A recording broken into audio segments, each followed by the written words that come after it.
Sejam bem-vindos a mais um episódio do Conexão Autista Podcast. Eu sou Liz Ribeiro, mãe atípica e terapeuta de mães atípicas. Quero convidar você que ainda não é inscrito no canal para se inscrever e ativar os sininhos de notificações e já deixe o seu like. Hoje nós estamos aqui num episódio especial no evento Eduteia e nós estamos com duas convidadas do livro Conexão Autista. São coautoras desse livro, que foi lançado no dia 25 de abril e também o lançamento no evento Eduteia. Seja muito bem-vinda, Saori e Siloneide. Muito obrigada, é uma honra estar aqui dividindo esse espaço com essas mulheres maravilhosas e fazendo parte desse projeto tão incrível, né, que é o primeiro de muitos, não só do livro, mas também do congresso todo. Essa oportunidade é muito rica e é uma honra de verdade. Obrigada pelo convite. Muito obrigada a todos, obrigada Liz, obrigada Saori por estar compartilhando esse espaço aqui com a gente e espero que esse papo aqui seja um papo que vocês consigam se conectar, assim como a gente se conectou através do nosso livro Conexão Autista. Nós estamos aqui numa conversa de mães.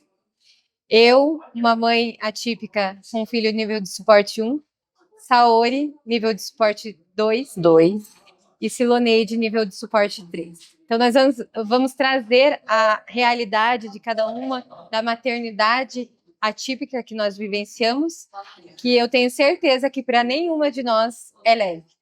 De forma nenhuma. Mas são desafios que nós aprendemos a lidar e aprendemos todos os dias, né? Eu gostaria que você começasse, Saori, falando um pouco da sua maternidade, né? Um pouquinho do quando você descobriu ali o diagnóstico do seu filho. Eu fui mãe aos 19 anos, né? Então já começa por aí, que é tudo muito novo. A maternidade por si só, ela já é transformadora para as mulheres, mas quando chega o diagnóstico de um transtorno que não tem cura, acho que ele cai como uma bomba no nosso colo e é realmente um banho de água fria. Eu acredito que nesse momento ou a gente se reinventa e vai à luta e abraça isso para poder ter qualidade de vida, ou acontece o que acontece muitas vezes de uma depressão. A mulher acaba se doando por inteiro para tratar a criança e abandona a sua própria vida, abandona a sua própria pessoa, né, como mulher. Isso acontece com todas nós em algum momento. Passar pelo luto do diagnóstico foi uma coisa muito triste para mim. Eu não queria ver o meu filho. Depois que o diagnóstico chegou, eu peguei como que eu posso dizer? Uma aversão mesmo, eu não queria lidar com aquilo, eu queria fugir daquele problema. Eu já era separada do pai dele, então eu deixava ele uma semana na casa do pai para não lidar com aquilo. Ele ainda não era medicado, não havia tratamento, eu não sabia lidar com aquela situação. Então a convivência com meu filho era bem dificultosa, ele chorava muito, eu não sabia como me portar diante desses episódios. E para eu aprender o que era o autismo, o que aquilo significaria na minha vida a partir daquele momento e o que ia mudar, foi um processo muito longo, com muitas camadas, e hoje tá aqui, acho que é a resposta de tudo, sabe? Sim. E como a gente passa pelo luto para depois ir à luta, sim, né? Para a gente poder agarrar isso como nosso estilo de vida e fazer tudo para ser feliz dentro dele e parar de criar expectativa de fora, porque a gente fica sentindo falta do que nós tínhamos antes. Antes do meu filho ser autista, antes do diagnóstico, eu tinha um emprego, eu tinha um outro ciclo de amigos, eu tinha um outro estilo de vida, e a gente fica buscando esse passado que não existe mais, sabe? É muito difícil a gente aceitar que agora para nós vai ser diferente. Sim. Agora para nós, nossos limites são outros, a gente não vai poder participar das mesmas coisas, não vamos poder fazer o que todo mundo faz da mesma forma, e as adaptações, elas vêm muitas vezes muito lenta, muito devagar, muito um progresso mesmo, um processo. E é isso, hoje eu estou num outro patamar da maternidade atípica, mas já passei por todas essas fases, e passar por essas fases não significa que a gente precisa ficar nelas. Sim. Né? É muito desafiador para todas, eu imagino que não existe maternidade fácil, atípica ou não, mas a maternidade atípica ela é transformadora de dentro para fora e pode levar muito tempo para isso ser ressignificado na nossa vida. E também, trazendo o que você falou, né, de de você passar por todo o processo, isso não significa que você não vai passar por mais, né? Que a sua vida tá a mil maravilhas, mas que os desafios, hoje você sabe que é possível, que tudo aquilo que você passou lá atrás, que hoje, para você, é mais um desafio que você vai vencer, é olhar para frente e saber que você vai conseguir. E parar de fugir dos problemas, né? Fugir dos desafios e não olhar eles de baixo para cima, mas no olho do problema e enfrentar. Porque eu acredito que é isso que nós temos que passar para os nossos filhos atípicos também, que vão ter que enfrentar a sociedade, vão ter que enfrentar o preconceito, e nós somos o melhor exemplo de força para eles. Com certeza. Siloneiro, eu queria que você falasse um pouquinho da sua trajetória, né? Você tem 2 filhos e o autismo na sua vida, juntamente com a relação com a sua filha, porque isso também é um grande desafio na maternidade, né? Sim, Liz. Que o diagnóstico, eu sempre falo, né? Assim, ele virou minha vida do avesso, desde o início. Até porque, assim, eu tive uma carreira, tenho formação, sou química, mais de 10 anos de experiência. E aí, após o diagnóstico, eu me vi obrigada a dar uma pausa nessa carreira. Até hoje ela está parada. Parei os sonhos, os planos, todas as minhas paixões. Sempre fui uma pessoa que gostou muito de trabalhar. E a minha filha mais velha, ontem ela fez 10 anos, inclusive. E foi um dia muito triste para ela, porque assim, ela tem uma fala do Dr. Tiago Castro, que acho que vocês já devem ter ouvido, que ele fala assim, que o autismo, ele é um transtorno, não é só da criança, ele é de toda a família. E a primeira vez que eu ouvi aquela frase, ela me tocou profundamente, porque eu entendi que é verdade, porque assim, ele desestruturou a minha família. Por muitas vezes eu pensei em desistir, por muitas vezes eu pensei em largar tudo, em abandonar, em ir embora, porque é muito desafiador, e ainda mais quando você tem uma outra criança, e uma criança assim mais velha, que é típica, que é o caso da minha filha, ela desenvolveu depressão, ansiedade, intenções suicidas, e é algo que a gente não vê as pessoas falando muito dia a dia na internet. É um lado do autismo que poucas pessoas elas falam. Sim. E a gente precisa falar também, né? Porque assim, que o autismo é difícil, como a Saori falou, é muito difícil, independente do nível de suporte, independente, até porque não existe autismo leve. Não. Todo autismo é pesado, é doloroso, faz a gente assim se redescobrir, né? Que foi o que aconteceu comigo, que eu sempre compartilho, né, nas minhas redes sociais, que assim foi através da maternidade atípica que eu descobri as minhas maiores dores, onde estavam as minhas maiores fraquezas, mas também onde estava o meu maior propósito, que era de ajudar outras mães através de levar informação acerca desse transtorno, que centenas de pessoas, ainda que a gente faz todo esse movimento na internet, mas muita gente, o preconceito, a desinformação, ela bate na porta de todo mundo, a gente lida diariamente. Eu já lidei diversas vezes com situações que me fizeram chorar, que me fizeram pensar, meu Deus, a gente fala tanto de informação, tanto de inclusão, mas a gente tem que falar todos os dias, incansavelmente, sem parar. Sim. E é esse olhar que a gente tem que ter no caso, para as crianças, né, que quando se tem mais de um filho autista, ele é muito importante a gente falar sobre isso também nas redes sociais. As mães que têm filhos típicos e atípicos, coloquem suas rotinas, coloquem suas vivências, porque isso ajuda outras mães a se reconectar, se conectarem com aquela história e a se reconhecer, né? Falar, nossa, eu passo por isso. Porque quando eu converso com outras mães que têm um pouco dessa minha mesma realidade de 2 filhos típicos e atípicos, elas contam também, nossa, a minha passa pelo mesmo, e aí a gente começa ali uma troca já diferente. Uma identificação que só rola entre a gente, né? Com certeza. Então, assim, a gente consegue se conectar mãe com mãe, porque a gente se vê em muitos detalhes.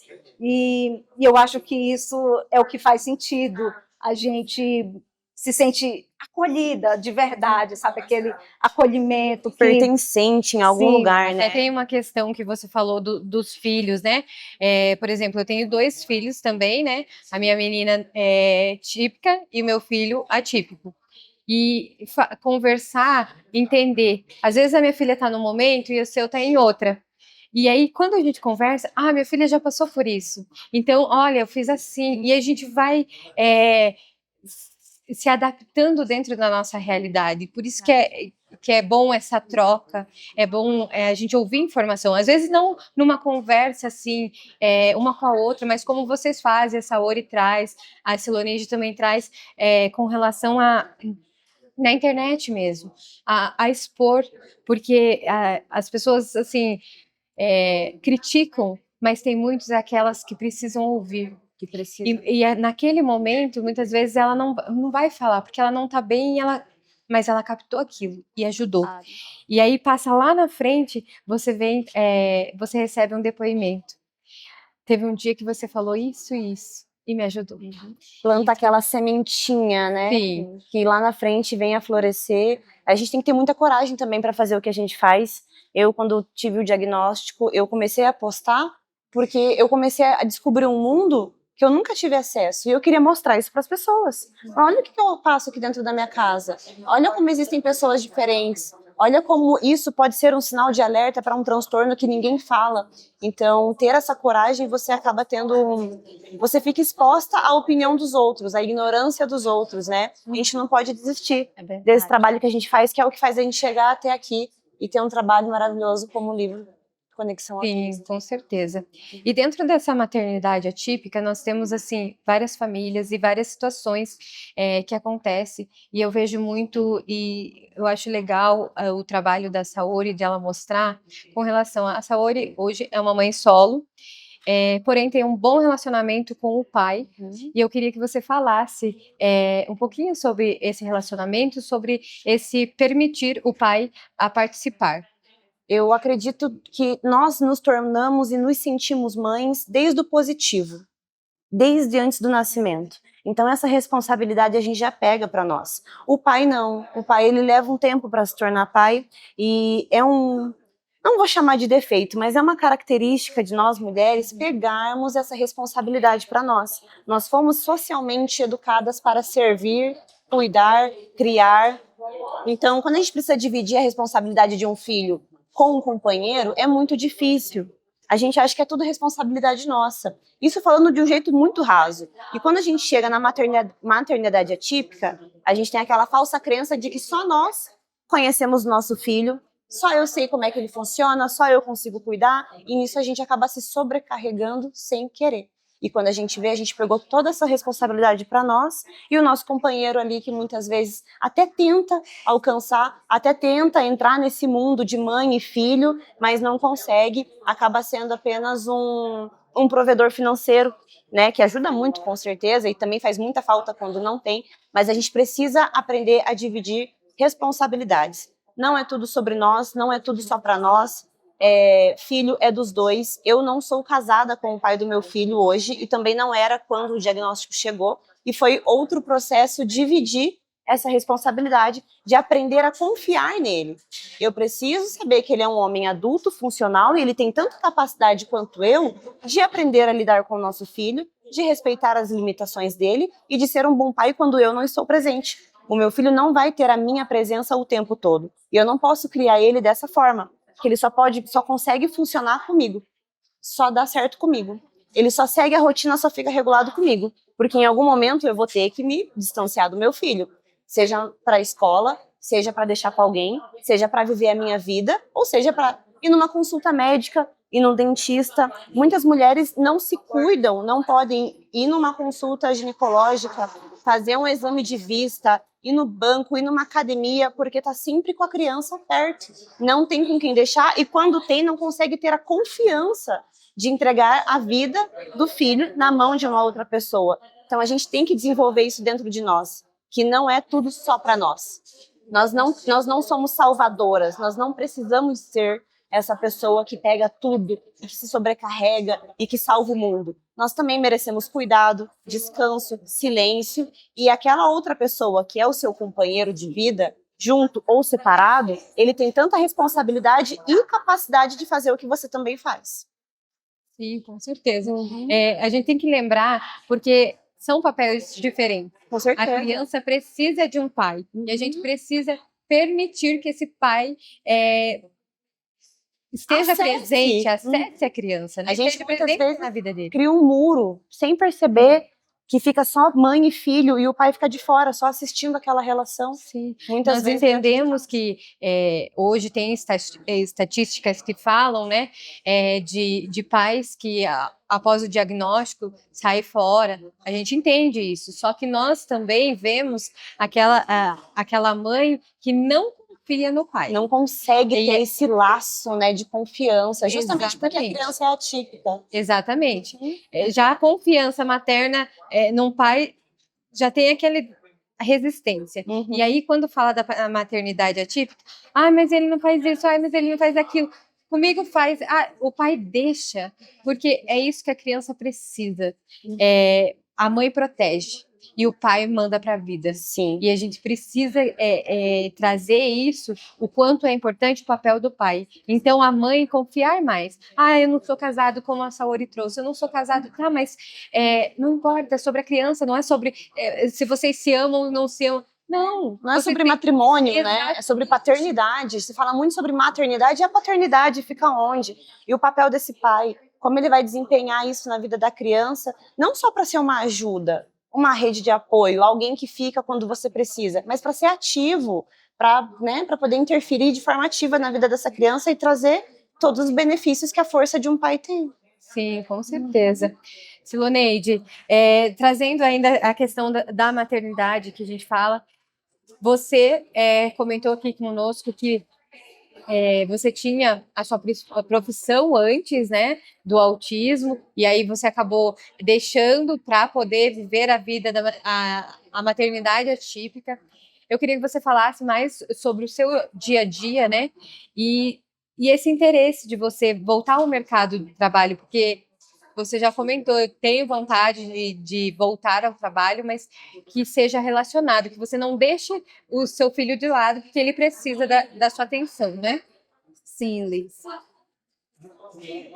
Por muito tempo, eu tentei, acho que até mais ou menos, Adriel tinha 1 ano e meio, eu ainda tentei me candidatar a seleções, né, para voltar para a minha área mesmo de formação, que é química.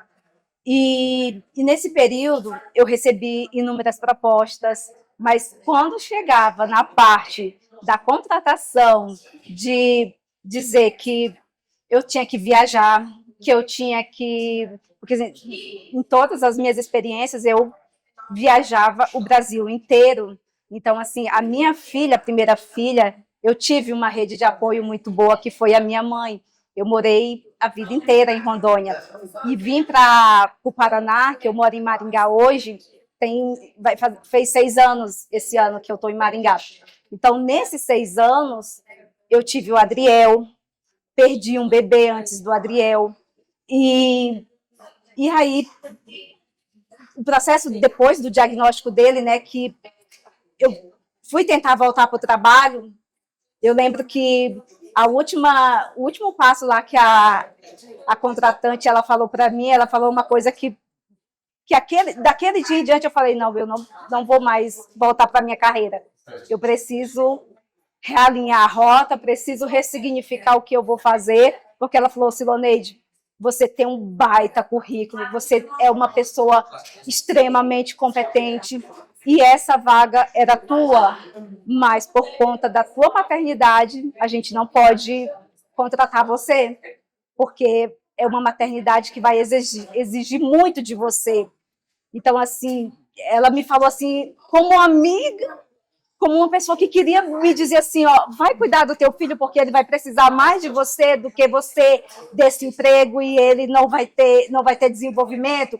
Então, assim, por muito tempo eu fiquei com aquilo, e eu confesso que, assim, eu saí, eu chorei, mas depois eu agradeci a Deus, porque, assim, às vezes a gente não entende o que está acontecendo agora, mas lá na frente, que nem se tivesse me falado lá atrás, há 4 anos atrás, que eu ia viver tudo isso daqui que eu estou vivendo, eu não acreditaria.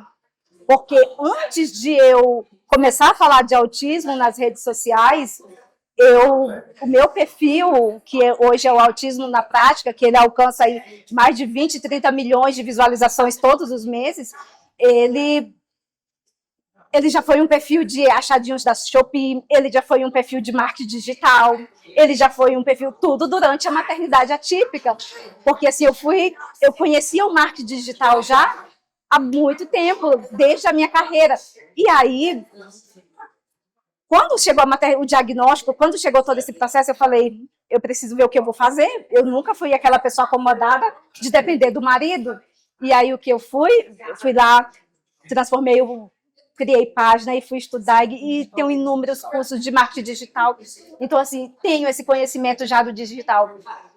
E aí até consegui uma renda boa, só que eu não tinha vida também, porque eu trabalhava de uma forma que eu fazia, não sei se tem pessoas aqui que conhecem o marketing digital nos assistindo, mães, que até uma ideia de vocês também procurarem se envolver nesse mundo, porque diferente de pirâmide digital, diferente de golpes de internet por aí, é um mercado real. Saori está aqui, que trabalha com isso também e sabe o quanto que isso dá retorno.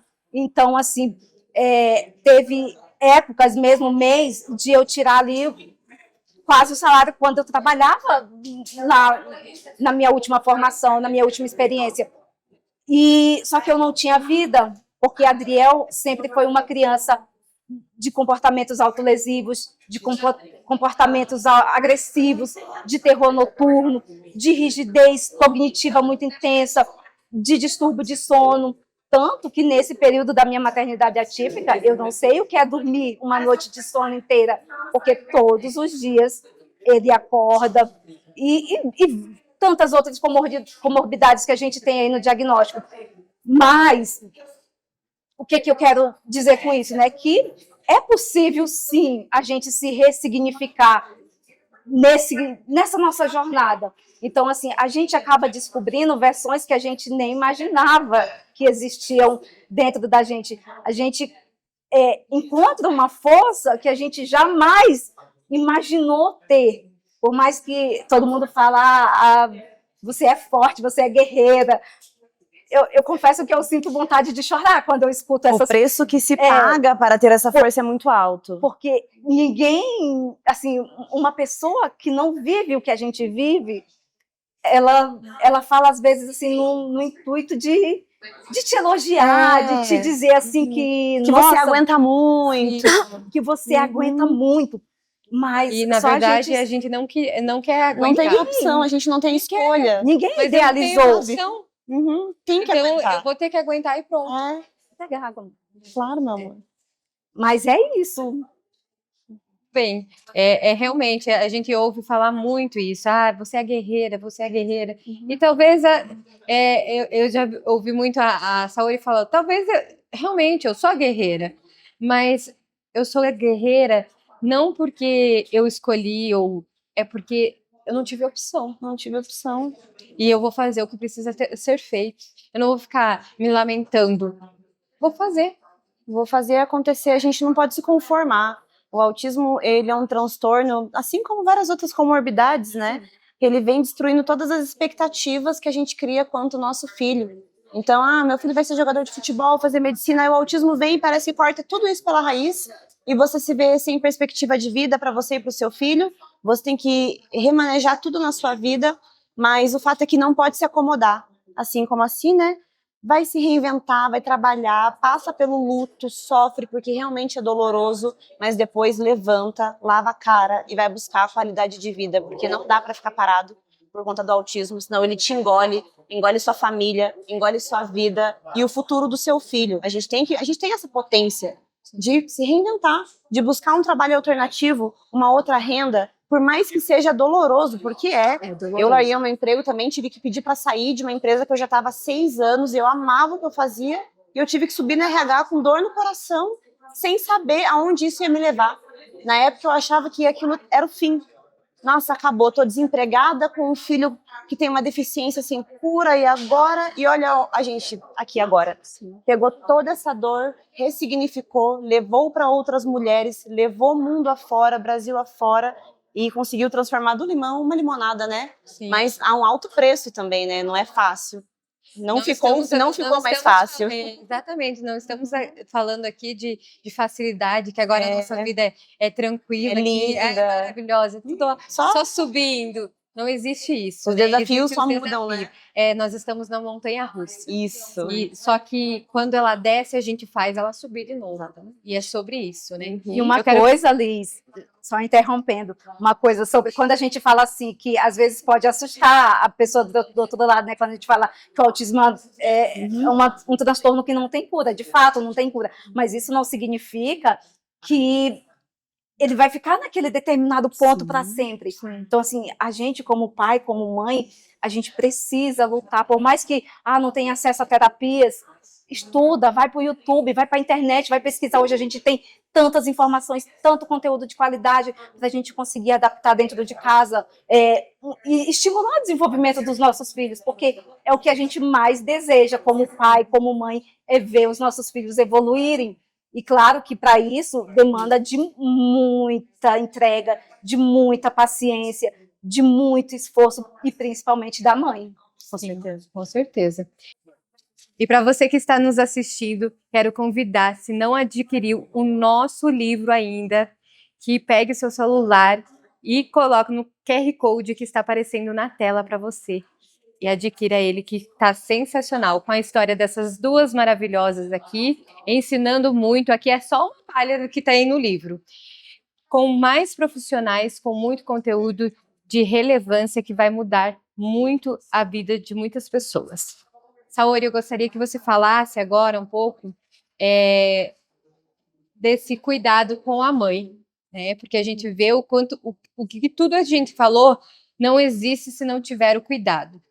E você traz bastante essa questão do se cuidar para poder aguentar os desafios. Eu acredito que nós somos prioridade. A gente não pode cuidar de tudo sem estar bem. Sempre tem aquela frase, quem cuida de quem cuida? Ninguém cuida de quem cuida. Então a gente tem que se cuidar para cuidar melhor ainda. Não tem como você ter um filho saudável, estável, que evolui, que vai, acontece, se você não tem a capacidade de se autorregular e de olhar para si com carinho, quanto mãe, reconhecer o esforço que você faz, reconhecer toda essa luta e falar, eu mereço cuidado, eu mereço estar bem, eu mereço dormir e acordar com a cabeça tranquila. Eu adoeci por conta do autismo, engordei muitos quilos, me vi trancada dentro de casa, num quadro depressivo, fumava, era tabagista, fumava cigarro, me autodestruía sem perceber, tentando camuflar aqueles sentimentos, sabe? Aquele sentimento de frustração, aquele sentimento de querer que fosse diferente. Eu acho que o autismo me trouxe muito isso. Eu não queria aceitar a realidade. Eu não queria que fosse autista, eu queria que fosse diferente, mas não é. E quando a gente tem que colocar isso na cabeça que não é, a gente tem que recalcular e olhar o que eu posso fazer para melhorar isso? O que eu preciso reeducar aqui dentro para conseguir mudar a minha realidade aqui fora? A gente precisa se cuidar. O cuidado da mãe, como eu falei, muitas vezes não tem com quem deixar para ir no exame ginecológico.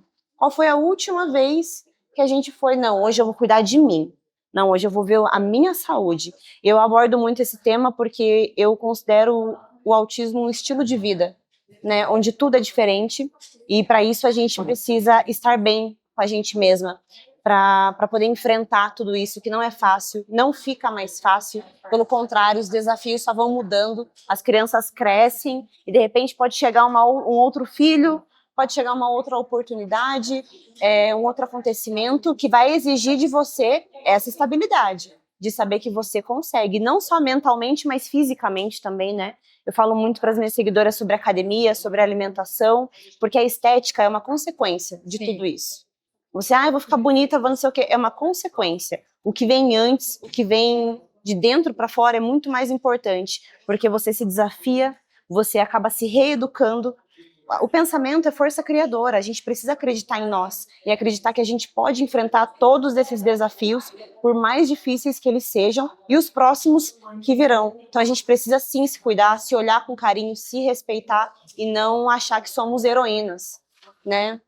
Ah, eu vou servir, eu vou cuidar, eu vou fazer e acontecer. Com que saúde? A que preço? Muitas vezes, quantas mães... Eu vi a minha mãe se doar a vida toda pelos filhos e no final ela acabou doente, ela acabou sem qualidade de vida, ela acabou trabalhando de domingo a domingo, ela perdeu muitos aniversários, muitos natais, e não é isso que eu quero. E não perdeu porque não estava presente, mas ela não estava presente de mente, de espírito. Você que já está tão cansada que você não consegue mais aproveitar os momentos com seu filho, você já está tão por aqui que uma situação desse tamanho para você pode se tornar desse. E a qualidade de vida vai se perdendo aos poucos. E aí você vira a mãe que é estressada. Nossa, mas você nunca sorri. Nossa, mas você tá sempre cansada, tá sempre reclamando. Mas é esse estado de espírito, é esse estilo de vida que vai consumindo a gente aos poucos, se a gente não presta atenção nesses detalhes. Detalhes que fazem a diferença, né? É uma alimentação, é um acordar um pouquinho mais cedo para ter um tempinho de silêncio. O meu filho, ele agora verbaliza, mas ele também chora e grita bastante. E isso o dia inteiro na cabeça. Vai adoecendo. Todos os dias, você não tem um momentinho que você fica quietinho. Isso é autocuidado também. Autocuidado não é só você fazer skincare e fazer progressiva e fazer as unhas. É você se deixar, se permitir ficar em silêncio. Se permitir fazer algo que você gosta só porque você gosta, não porque aquilo vai servir uma outra pessoa. A nossa rotina é manter a rotina das crianças, né? Não tem nada que a gente faz para nós. Então, tirar esse tempinho, nem que seja de madrugada. Quantas vezes eu esperei o Luca dormir para só ficar em silêncio lá na minha sala, assim, ó, em paz. Aquilo para mim é autocuidado, porque aquilo me estabiliza e me lembra de que eu sou importante, nós somos importantes e precisamos estar bem para poder cuidar dos nossos filhos a longo prazo, né? Ter adesão nessa qualidade de vida que a gente busca. Sim. E essa mudança não precisa ser mudança radical. Nem tem como. Exatamente. Impossível. Porque tem muita gente que vai, eu vou deixar, agora eu vou fazer mais. E não é assim. Segunda-feira eu começo uma dieta, eu entro na academia. Não. Começa tomando mais água. Sim. Começa buscando ir mais confortável para a clínica. É um dia... 1% cada dia. 1% eu posso melhor todos os dias. Complementar uma coisinha? Né? Pode, amor. Eu me inspirei na Saori em muitas situações, porque acompanho a Saori já, ó. Maravilhosa. E essa questão do autocuidado que ela traz ali na rede social dela, de ir para academia, é algo que eu sempre quis dentro de mim, porque eu fiz isso há 6 anos atrás, que eu ia na academia. Então, assim, 6 anos que eu moro aqui, 6 anos que eu fiquei naquele sedentarismo. E não foi diferente dela, engordei um monte. Cheguei ao fundo do poço muitas vezes mesmo. E recentemente, tem uns 6 meses atrás, mais ou menos, eu cheguei num ponto de que eu não queria mais viver. De eu estar tão cansada, tão esgotada mentalmente, e talvez quem esteja escutando isso daí, talvez se identifique com isso, né, com essa minha fala, porque a gente chega num ponto de cansaço mental extremo, que a gente deseja a morte, que a gente deseja sair disso daqui, mas na realidade a gente não quer a morte, a gente quer descanso, a gente quer tranquilidade. E o que a gente precisa nessas horas é reconhecer que a gente precisa de ajuda. E foi o que eu fiz. Eu fui atrás de ajuda médica, ajuda profissional. E chegou um ponto que eu lembro que eu falei para uma pessoa, que eu disse assim, eu preciso de ajuda, eu vou surtar, eu não aguento mais. E essa pessoa falou para mim a seguinte frase: você tem que ver que tem pessoas que estão numa situação muito pior que a sua. Aquilo ali me rasgou 2 vezes mais por dentro, porque não é uma questão de quem está numa situação pior. Sempre vai ter um pior. Sempre vai ter. Sempre. Você deve comparar. Então, assim, a gente eu não tenho que saber deve. de mim. Exatamente. E não o que o outro... Eu tenho que ter a empatia com o outro, sim, mas nesse momento eu preciso olhar para mim e não para o outro. Se eu ficar me comparando, eu não vou viver. Eu vou viver a vida do outro, não a minha. E a gente quer viver a A gente vai acabar querendo resolver problemas que não são nossos, Exatamente. tomando caminhos que não são nossos, e isso vai nos levar a lugar nenhum. Né?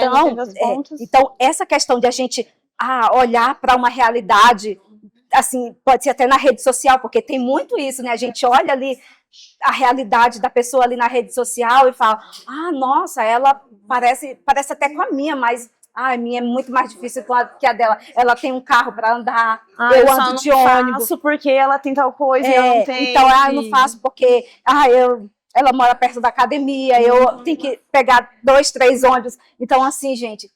Ela tem um marido que pode bancar ela, eu não tenho. Exatamente. Então, assim, talvez as pessoas, a gente não sabe que a gente tá ali mostrando, mas a gente não sabe o que a outra pessoa do lado tá pensando o que ela acha da nossa rotina, o que ela acha do nosso dia a dia.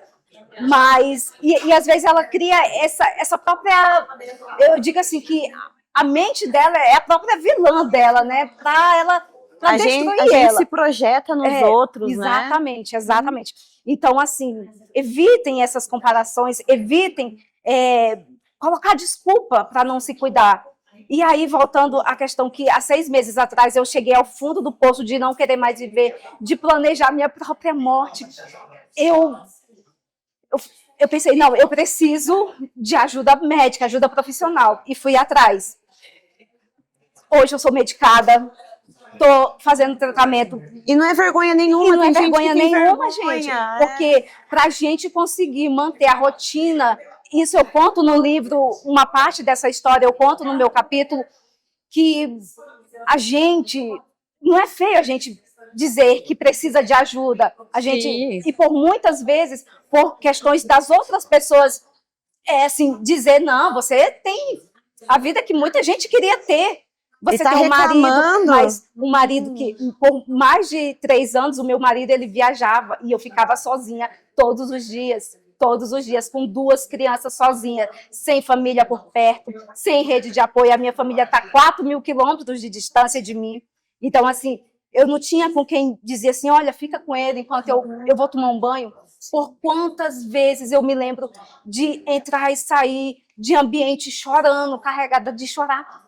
Meu filho, você tem ideia, meu filho, ele anda no carro comigo no banco da frente, porque eu vou dirigindo com a mão e a outra segurando, dando meu braço para ele morder numa hora de crise, porque senão ele arranca um pedaço dele mesmo. Então, assim, são situações que muitas pessoas, elas não conhecem, porque a gente, no nosso dia a dia, na nossa vivência, a gente costuma olhar só porque é mais fácil, só porque a gente acha que aquela pessoa... se colocar no papel de vítima. A pessoa está se colocando no papel de vítima. Então, para ela olhar para você, nossa, ela tem a vida que eu queria ter, mas e por trás daquilo? Será que realmente você queria ter? Será que você também não tem a vida que muitas pessoas gostariam de ter? Exatamente. É muito fácil a gente olhar para os problemas porque eles são gigantes, né? Eles assombram a gente. Mas a gente tem que se reeducar, encontrar soluções e olhar o problema de igual para igual, não de baixo para cima. De saber que eu posso mudar essa realidade. Muitas coisas que eu faço hoje, eu não precisei de um marido, eu não precisei de uma rede de apoio maior, porque eu tenho rede de apoio hoje. Eu não precisei de nada daquilo que eu achava que eu precisava. Eu precisei mudar aqui primeiro. Amém. Eu ainda moro na mesma casa, o meu filho continua autista, eu ainda sou a Saori e levo outro estilo de vida porque tive que me reeducar uma vez mais. A situação do carro, né? Sim. Olha a situação que nós nos colocamos em perigo muitas vezes nesse estilo de vida e que as pessoas não compreendem. E você sabe, Saori, que isso é uma coisa que eu escuto até hoje. Semana passada mesmo, meu filho, ele está passando por uma troca de medicação que ele está extremamente agressivo. Ele está com os braços todo roxo. Então, assim, foi 2 semanas de intensas, de agressão mesmo, de autolesão, comportamentos autolesivos. E eu não tenho ninguém no meu dia a dia para dizer, vamos comigo, porque todo dia eu tenho que levar, ele estuda na APAE, ele faz terapia todos os dias, de segunda a sábado. Eu dou almoço para ele todos os dias. Eu pego ele na PAI, 11h30, ele entra meio-dia na terapia. E nesse período eu vou dando comida para ele dentro do carro. Quando o sinal fecha, vou colocando a comida na boca dele. Então, assim, e eu não tenho ninguém para me ajudar no dia a dia, para dizer assim, hoje eu vou lá te ajudar, hoje eu vou Nem te dar pra uma mão. segurar a colher, né? Nem Ninguém, pra nada. ninguém. Então, se você não olha para você, não tem quem vai olhar para você. É. Por isso que a Saori trouxe, né? E você está trazendo isso. É olhar para si, Sim. para poder realmente. Quem cuida de quem cuida? Você mesmo. Você mesmo. E é sobre isso. Meninas, o papo tá gostoso. Trazer essa realidade que é necessário trazer a informação real, trazer a experiência de cada uma. Nós contamos isso mais no nosso livro, né? E quem quiser adquirir, já pega o QR Code que está na tela e adquira o seu, porque com certeza vai fazer a diferença na sua vida. Eu quero que vocês deixem a mensagem final de vocês, Saori. Qual é a sua mensagem para o público? A sua mensagem final ali, de um resumo de tudo isso, de toda essa vivência. A gente não pode desistir. Isso é muito clichê, mas é que a gente desiste sem perceber. O diagnóstico ele não é uma sentença, não é o fim. Ele é o começo de uma nova vida, de uma oportunidade de ter mais qualidade de vida, uma oportunidade de você aprender e também ensinar, porque a gente não pode pegar esse conhecimento todo só para nós, deixar só na nossa casa. Que sejamos exemplos, que tornemos os nossos filhos exemplos para outras pessoas também. Então, a minha mensagem é essa. Não é uma sentença, é o começo de uma nova vida e você pode sim ser feliz dentro dela. Siloneide, qual que é a sua mensagem para o nosso público? Então, quero falar para todas as mães atípicas, pais atípicos, famílias atípicas que estão aqui nos prestigiando, que vocês não estão sozinhos e que o nosso objetivo hoje é levarmos informação para que a gente venha quebrar toda a barreira de desinformação, de preconceito e a gente consiga promover a inclusão cada dia mais aos nossos filhos, às pessoas autistas, porque hoje eu tenho um filho pequeno, Saori também, mas eles vão se tornar adultos e adultos autistas. Então, o nosso objetivo é esse, de a gente nunca parar e nunca desistir. E obrigada, Liz, obrigada, Saori. Eu que agradeço, foi maravilhoso, que delícia participar disso aqui com vocês, estou muito feliz. Eu agradeço a participação de vocês, menina, foi um papo muito gostoso, com certeza essa troca faz toda a diferença na nossa vida. Quero agradecer você também, que esteve aqui conosco e convido vocês, mais uma vez, a adquirir o livro que vai fazer a diferença na sua vida. E não esquece de deixar o seu like. Muito obrigada e até o próximo episódio.